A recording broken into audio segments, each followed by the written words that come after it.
चंदन भगवान को अति प्रिय होता है और चंदन ही एक ऐसा होता है जो पितरों को भी प्रिय होता है, जिसका स्पर्श मात्र लगने से पूर्वजों का कल्याण हो जाता है। 7 स्थान शिवलिंग के बताए हैं जहां पर धूल से भी अगर कोई चंदन की उंगलियां लगा देता है।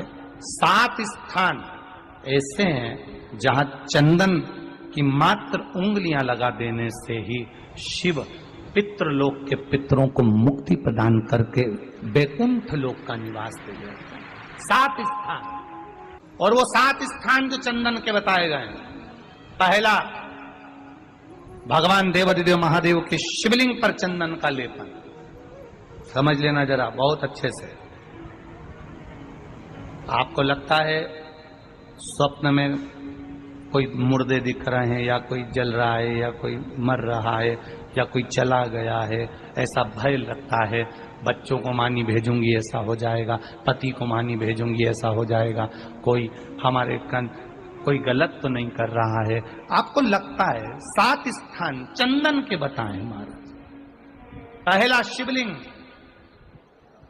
दूसरा जहां गणेश जी का स्थान है, मालूम है ना सबको, जम के बोलो जरा, मालूम है ना सबको, जहां गणेश जी का स्थान है वहां अलग से गणेश जी बैठे, वहां नहीं। शिवलिंग में जलाधारी के ठीक सामने राइट में गणेश, लेफ्ट में कार्तिकेय, बीच में अशोक सुंदरी।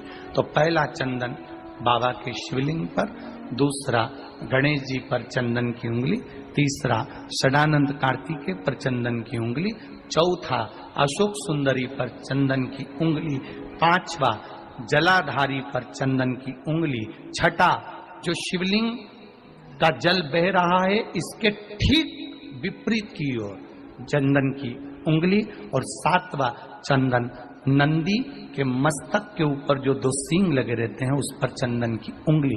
ये कब लगाई जाती है?